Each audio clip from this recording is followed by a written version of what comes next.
Thank you very much for that introduction. And it's good to be back at KIIT. I was here last year to address you on a topic dealing with the national security apparatus under the Indian Constitution. Today, as you've heard, I'm going to be speaking to you on the 103rd Constitutional Amendment, which provides for reservation up to 10% to those belonging to the economically weaker sections of society. Let me at the outset thank the faculty and the student body who have reached out to me for this invitation. This matter is sub judice, therefore anything that I say or anything that we discuss in the course of the afternoon must be done so, keeping in mind the fact that the matter is pending before the Supreme Court, and ours is only an intent to try and discuss, debate, and better analyze this important constitutional amendment. I also commend the institution for taking up an issue such as this. Of course, it's not a very current issue, having been overshadowed by the CAA and many other legal developments over the course of the last year. I did speak on the CAA at NALSA in April 2019, and that presentation of mine is also online if you would like to have a look at it. I hope not to repeat some of the things that I had said there. But at the very heart of this amendment is the concept of equality and the concept of reservation. And unless we try and better understand those two concepts, we can hardly progress to the next stage, which is this amendment valid under the constitutional scheme? Now, there's no gainsaying that the Indian Constitution provides for the right to equality and the right against discrimination on the basis of religion and caste. That's the first and most fundamental parameter of the Constitution. But having said that, the Indian Constitution equally recognizes the right of the state to provide for reservation to the scheduled castes, scheduled tribes, what we loosely call the OBCs, the other backward classes, which the Constitution refers to as socially and educationally backward groups. Therefore, the very same Constitution that creates an equal playing field also provides for affirmative action for the upliftment of certain sects within our community who are entitled to constitutional protection.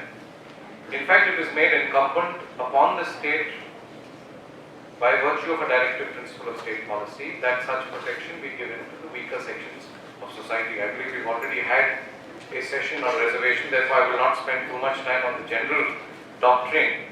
But it's, to me, striking that the Indian Constitution not just provides an obligation on the state to take steps to mitigate the position of the weaker sections of society, but in fact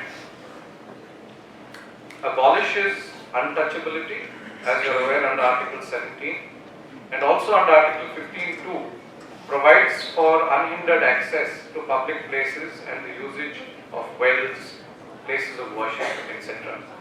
These two articles in the Indian Constitution, according to me, are a faux pas. They are an acknowledgement of the ills of Indian society leading up to the Constitution.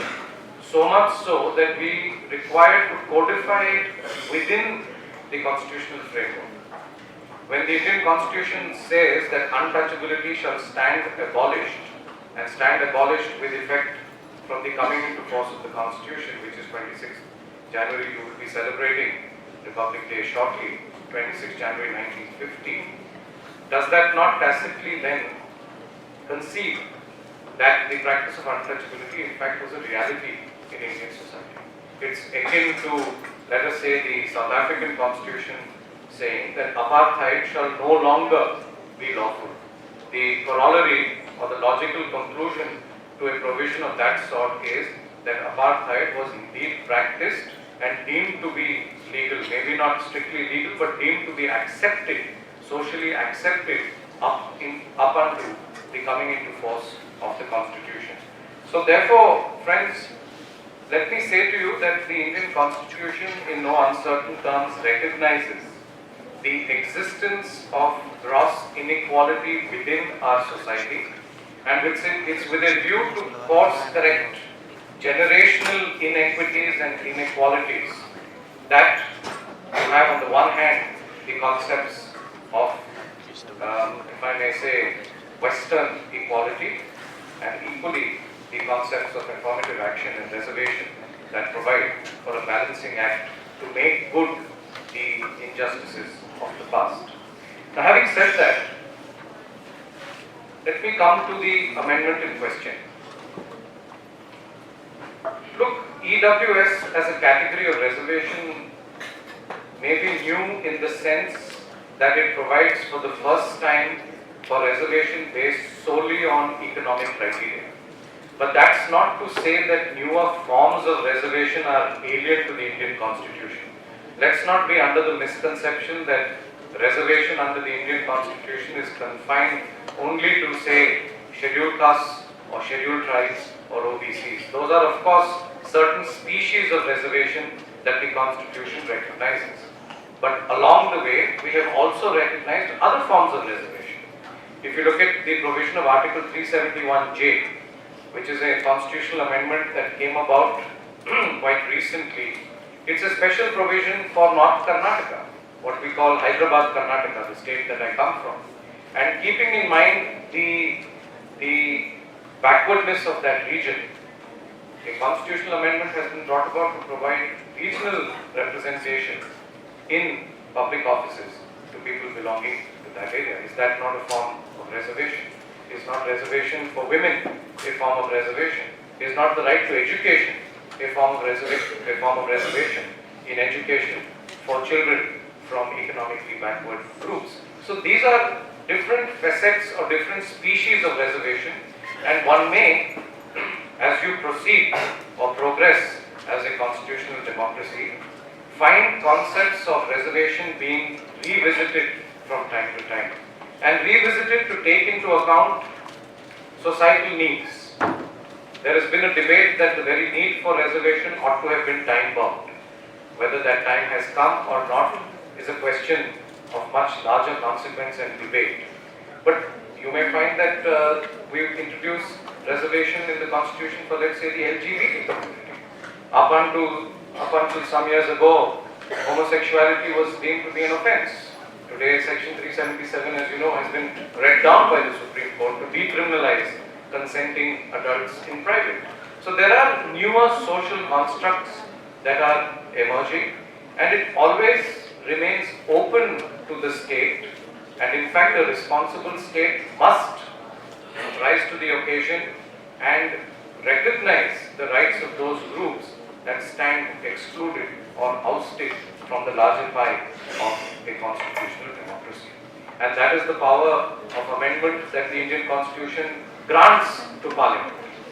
If you look at the language of Article 368, I've said this before, it's not an ordinary power, it is a constituent power. The power to amend the Indian Constitution is recognized as being inherent within its constituent power. Those are not ordinary words. The constituent power essentially means that the very basis for the Constitution, the very basis for Parliament to subsist, includes within it the power to amend the Constitution. Of course, we've come quite far from that absolute position now. You're aware of Keshwanand Bharati and subsequent judgments which have said that the power to amend does not include the power to destroy or to deface the Constitution, and therefore every constitutional amendment must pass the test of basic structure, and only then could that constitutional amendment be deemed to be legally valid. But there are also presumptions of validity when enactments are passed. So today the EWS reservation is not only in the book, it has not been stayed by the Supreme Court, though the petition challenging its validity is pending. There is a presumption of its constitutionality, and this is the law of the land as it stands. So the question that we as legal scholars need to consider is whether the introduction of a 10% reservation for a new category of citizens that is those belonging to the economically weaker sections, would be a violation of this power to amend? Would it violate the basic structure of the Indian Constitution, lead to the edifice, or if not the edifice, then at least a important edifice of the Indian Constitution being violated, resulting in its illegality? Look, the test is higher. A basic structure argument is not an argument of everyday arbitrariness. When you test administrative action or even subordinate legislation, the scope for judicial review is broader. But when it comes to a constitutional amendment, unless courts find that that amendment so seriously violates the very basic notions of our constitution, that amendment would stand. And therefore the question would be, does this amendment violate the basic structure? And if so, what facet of the basic structure? And my endeavor today is to try and raise a few dimensions of this basic structure question that would arise in this case. As I said, the matter is sub judice. It's not for us to comment on which view is right or wrong, but essentially to identify those ingredients of the basic structure argument that could arise in this case. Now, to begin with, one is frequently told that the introduction of the EWS amendment violates the right to equality. Now, this I find as a slightly simplistic argument. There is no doubt that the right to equality is a basic tenet of the Indian Constitution. But as I submitted earlier, it's not an absolute doctrine. It's not that reservation per se is violative of the Constitution. Let's be cognizant of that. Let us be cognizant of the fact that the Indian Constitution recognizes equality and an exception to equality, which is affirmative action by way of reservation, in the same breath. And when you recognize that, you find that the concept of equality then is not a version 1.1 of it, but it's a far more nuanced notion of equality, which equalizes many needs and many demands of the communities of this country. If that is so, then a simpliciter argument regarding the violation of equality, I do not think could arise in the context of the EWS, because reservation per se is not unconstitutional. And if reservation per se is not unconstitutional, could it be argued that newer forms of reservation are unconstitutional? I think this is a question I would like you to think about. Don't begin and end with the EWS alone.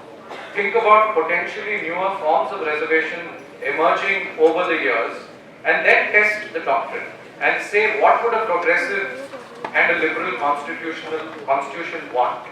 Would that constitution want status quo, or would it want Parliament to revisit concepts of reservation, possibly look at the need to reinvent the wheel, see where greater reservation is required, possibly even see where lesser reservation is required? I began by making my position clear that reservation per se is a welcome addition to the Indian constitutional space. But for it, we would not be an equal and a just society. I make no bones about that position. And that is on account of generational course correction that we have been required to go through. But then, if the state has the power to amend the Constitution, the state has the power to provide for reservation, what basic structure of the Indian Constitution then does this amendment violate? If you can have reservation based on caste, on tribe, on social and educational backwardness, on region, why can you not then have reservation based on economic factors? And this is precisely the question, I think, that will trouble the Supreme Court. It's not a simplistic issue at all. Remember, Article 46, which is a directive principle, does not deal only with scheduled castes and scheduled tribes.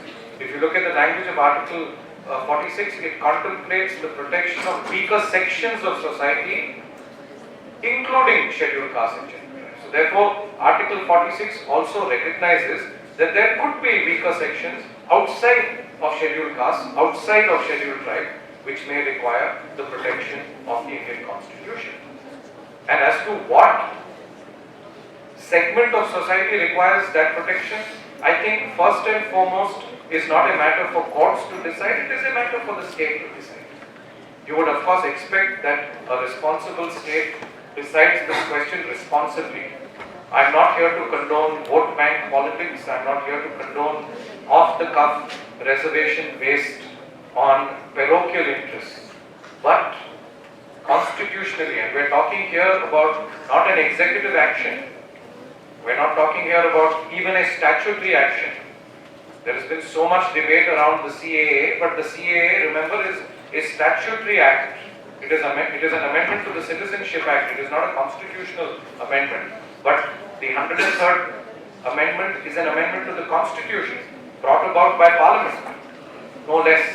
And one would assume then, at least prima facie, till it is shown otherwise, that the state is cognizant of the needs of its people and that it feels that there is a new category of citizens that require protection based on economic criteria.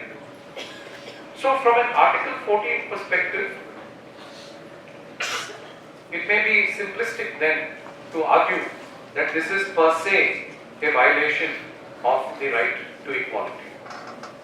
Now the Indian Supreme Court over the years has, over a series of judgments, interpreted and reinterpreted provisions relating to reservations.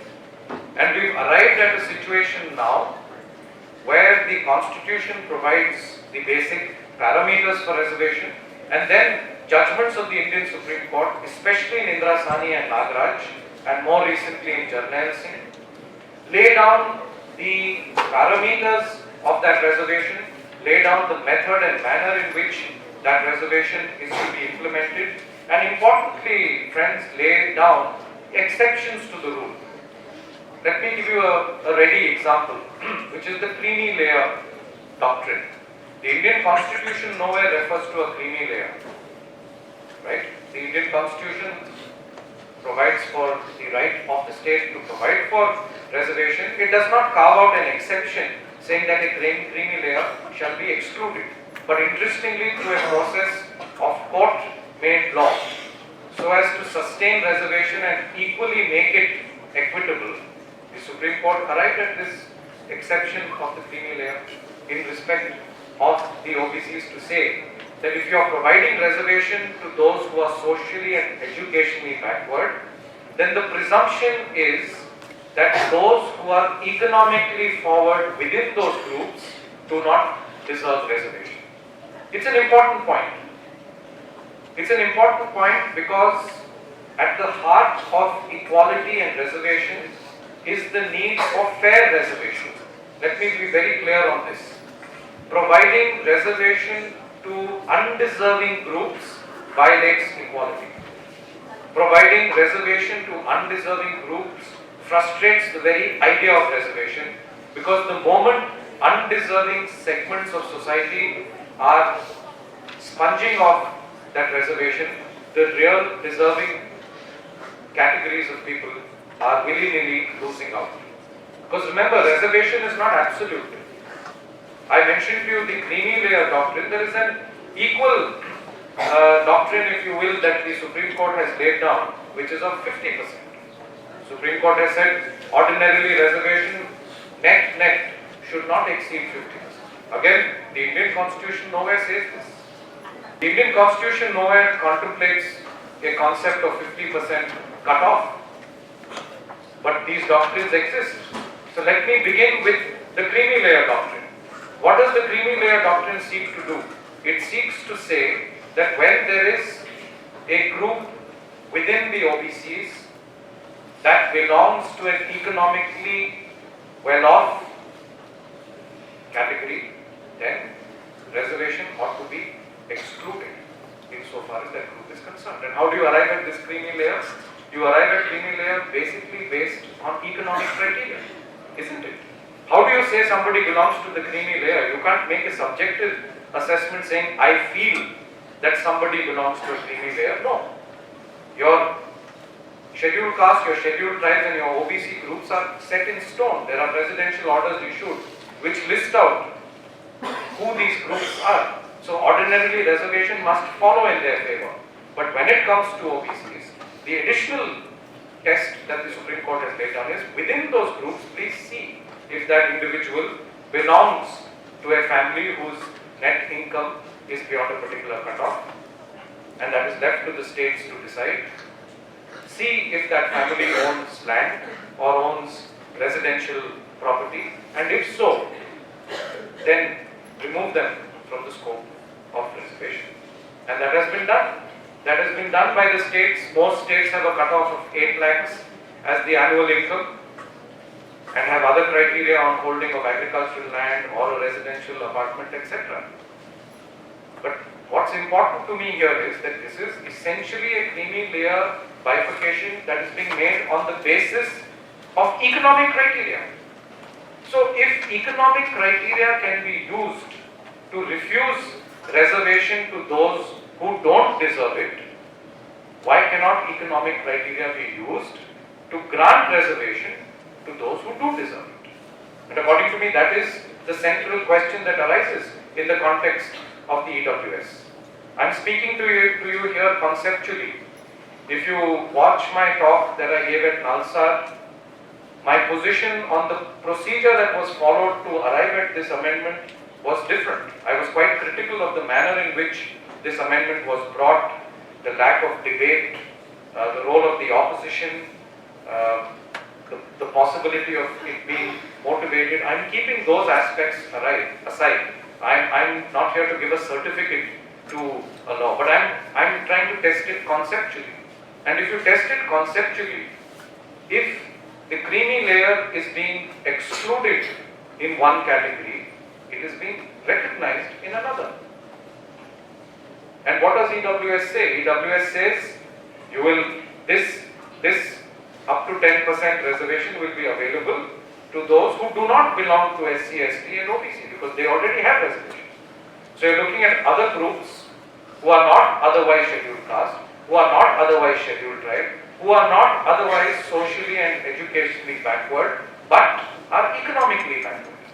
And let's be frank, we're talking essentially here about poverty.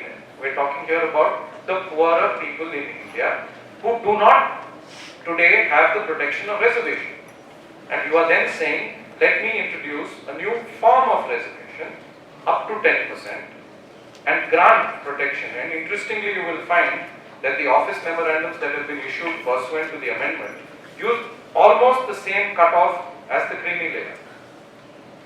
The same 8 lakhs that is used in states to determine who falls within the creamy layer is the cutoff to see who falls within the economically weaker sections. And therefore, there is a sort of equalization that is taking place. So would this per se be so foul an amendment so as to violate the very edifice of the basic structure of the Indian Constitution? That's the question to be asked. It may not. Remember, the Supreme Court did say, while deciding this question of creamy layer, the amendments to 16(4), Indrasani, Nagaraj, etc., the Supreme Court did say that equality is part of the basic structure. I am fully aware of those doctrines. The Supreme Court did say that economic criterion solely cannot be the basis for reservation. But remember, that was being said prior to this amendment. We cannot lump ratio that was laid down while interpreting existing provisions then and simply apply them to new amendments without even analyzing their effect. Yes, when it came to reservations for socially and educationally backward groups, the Supreme Court did say that merely being economically disadvantaged does not mean you fall within this category. It means there is still an onus on the government empirically to find out which classes based on their social standing. Look, let's not mix up these concepts. You may be economically deprived, but you may possibly be socially progressive. One can't rule it out. I mean, after all, economic standing is also dependent on a person's luck, on a person's ability to earn, how rash or how wise one is with earnings, right? One may belong at one stage to a socially and educationally forward position in society, and due to some downturn, demonetization or whatever else, may find himself or herself suddenly economically in a weaker position. Does that mean those groups are also entitled to reservation? Not when it comes to OBC reservation, because remember, there is a deeper societal concept here. Reservation is not based per se on economics. It's based on social injustice that subsisted in Indian society over generations, and you're trying to course correct it based on this reservation. But those principles that the Supreme Court laid down, quite obviously, were not laid down keeping in mind the possibility that an amendment by virtue of the 103rd Amendment will come into force in 2019. And therefore, any ratio, and I hope that as young law students, when you look at statutory interpretation, you look at jurisprudence, you will keep this in mind. The first principle of interpreting judgments is that judgments are precedents for what they actually decide and not what might follow from them. This I am not saying, this the Supreme Court itself has said. You can't pick a judgment of the Supreme Court or of any court and cite it as an absolute. Fortunately, in our constitutional jurisprudence, we don't have these absolutes, and which is why ours is a growing and a living constitution. So, a precedent or a decision of the Supreme Court made within the facts, within the legal provisions, within the obtaining socio-economic realities of the time, cannot be held to apply as it is to future amendments. Of course, these judgments will be very persuasive. The petitioners who have challenged the amendment will rely and do rely. I have seen the petition filed. They do rely squarely on Indra Sahni and on Nagaraj. But that is not to say that the Supreme Court or you and I are bound by that interpretation simply because that was laid down in an entirely different context. Maybe not an entirely different context because it's reservation related, but in a different context. And to what extent they can then be brought in is the question. And remember, the question is not an easy one to answer. You still have to answer what is the basic structure violation here. You can't go to court and say the amendment is vote bank politics, it's motivated, it's arbitrary, it's unnecessary. Who is to decide which amendment is necessary or unnecessary? Is it a referendum? We don't fortunately follow the Brexit model yet. If we did, then who knows what might happen? Right? We'll all then be deciding what the Indian Constitution should look like on WhatsApp. But fortunately, we've not reached that stage yet. So today, you would have to assume that government, not just government, Parliament, is cognizant of what is needed in society and has come up with an amendment which says that we provide for reservation for those that are economically weaker sections, not being scheduled castes, scheduled tribes or OBCs. So what's the other elephant in the room? It's the 50%, right? That is frequently touted as being part of the basic structure. Now let me begin by saying 50% itself is not in the Constitution, as I said, but for that matter, the concept of basic structure also is not in the Indian Constitution. So we're dealing with an interesting case here, like many cases which deal with constitutional interpretation of judge-made documents. Basic structure is a Supreme Court construct, 50% is a Supreme Court construct, creamy layer is a Supreme Court construct. For that matter, collegium appointments of judges is also a Supreme Court construct. None of these concepts that I just mentioned to you find any mention in the text of the Indian Constitution, but they have the full force of law. But what is this 50% then? Is it a hard and fast rule? Can we say that 50% cutoffs by themselves tantamount to equality? I don't think so. Supposing I would say that we will provide 50% reservation for this lecture, and by that I mean that 50% of you will be entitled to attend the full lecture and 50% of you would not. And on what criterion would you do that? On economic criterion. Supposing you did that, It's a loose cannon. How can one say that there is a certain criterion existing with respect to each of you and that 50% will be the just cutoff? It may actually prove to be extremely unfair. Supposing one finds that 85% require special protection and you only grant it to 50%, is that equality? Or supposing on the other hand you find that only 25% deserve special treatment but you are granting it to 50%, is that equality? So this is a rough and ready, if I may say respectfully, cut off, a ballpark that the Supreme Court arrived at to say, yes, you can have reservation for SC, ST, OBC, but net, don't tip over 50% so that you equally preserve merit and you equally preserve the first principle of equality, which is that there shall be no discrimination. And therefore you've arrived at this formula which provides for some cutoff in between so as to guide the states on how to go about implementing their reservation policies. But is it to say then that 50% by itself is part of the basic structure? That may not be the case. And I'm quite sure that the Supreme Court will revisit this question in the EWS petitions. And I say so because you may find many instances where reservation is in fact in practice surpassed 50%. Tamil Nadu is an example.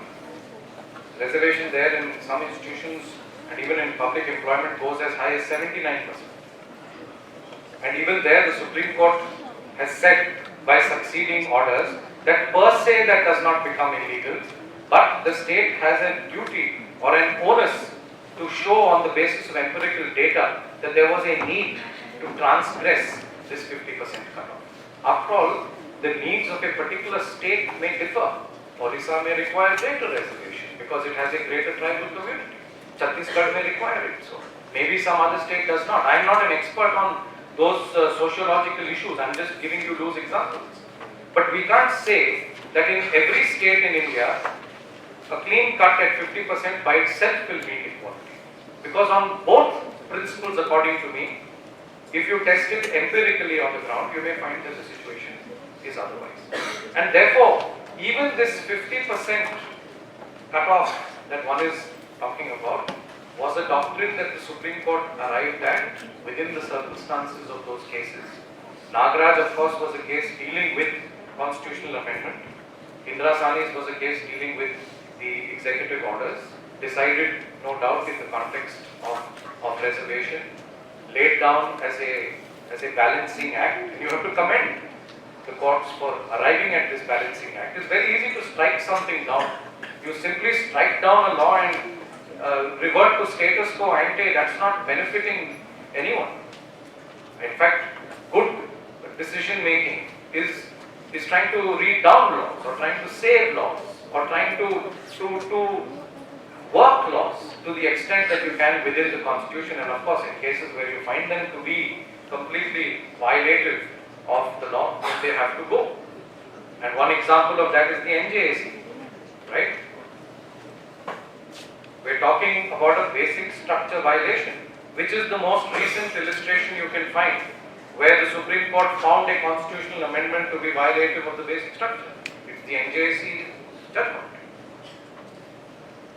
And there, based again on a court-made doctrine which was the collegium form of appointments, the Supreme Court said, not in so many words that it was the collegium appointments that had to be prevailed, but on the doctrine of independence of the judiciary. Supreme Court held independence of judiciary is part of the basic structure, and you and I will agree. In today's times, when we're talking about challenges to important legislations, be it the CAA, be it the EWS, be it the serious challenges pending in the Supreme Court, you need an ombudsman such as the Supreme Court that can look into, review state action and decide what is right. And therefore the NJAC case becomes an interesting example, because that was a case where the court found that yes, the very edifice of the constitution was shaken by the introduction of this new apparatus called the the Appointments Commission, which would make appointments based on executive interference. I don't have time to go into that subject, it's too vast a subject. But in a nutshell, you would expect that the independence of the judiciary is preserved when there is no executive interference from the outside in the matter of appointments or promotions. And that stands to reason. And we've been through historically periods where the executive has grossly misused and abused judicial appointments. And keeping those experiences in mind, keeping in mind the judgment of the Supreme Court in Scora 1, Scora 2, etc., the Supreme Court has found that any incursion into the independence of the judiciary, even by constitutional amendment, would violate the basic structure. I want to therefore contrast before you the two situations. Violation of the independence of the judiciary leading to a violation of the basic structure of the Constitution and therefore being struck down as illegal, and the introduction of a new category of reservation by virtue of the recognition of an economically weaker section up to 10%. And then leave it to you to dwell on whether the two can be said to be placed similarly. Are they equally abhorrent to the Constitution, or are there layers in between? Can one say that the introduction of a new species of reservation per se is not violative? And you have to think about that. I've said this before. Don't see it only as an EWS. Don't see it as how amendments affect you and me. That may be the weakest way of testing legislation, because then we are not being legal scholars. Then we are being prejudiced. Right? We want the Indian Supreme Court to decide judgments objectively. You don't want personal prejudice to come in. You and I can't decide whether CAA is valid or otherwise based on whether it affects our communities. That's not what a constitutional democracy is. And equally, I would say, regardless of the manner in which an amendment may play out, how it may possibly affect you, has to be kept apart. And you have to then test that amendment to see whether there is a basic structure violation. And remember that would be the hurdle that has to be crossed for the law to be struck down. Anything short of that there may be a better policy available to the state. That's not for courts to say. 2 judges or 3 judges, or for that matter 13 judges have themselves said, the Supreme Court has itself said that it's not for courts to decide what policies the state should follow. Whether reservation should be introduced now, who deserves it, what percentage it should be, etc. are all matters essentially of policy. And you would expect that policy is arrived at responsibly. That's where I had a problem with the procedure. This was an overnight amendment. Of course, in the counter affidavit filed at the Supreme Court, the Union refers to a Major General Sinha report on economic reservation.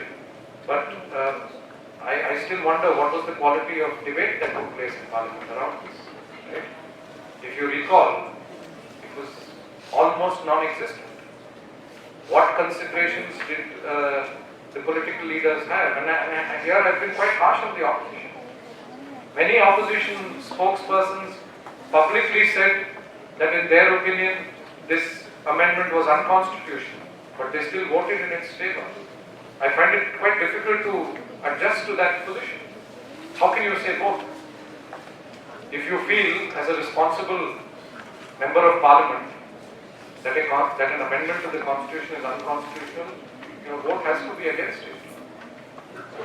That takes us, of course, into more complicated issues. What happens when there's a party whip? When you disobey a party whip, what are the further consequences? We've seen that in Karnataka. There were 17 resignations. They were disqualified. Their disqualification was upheld. But they were not disqualified from contesting the by-election.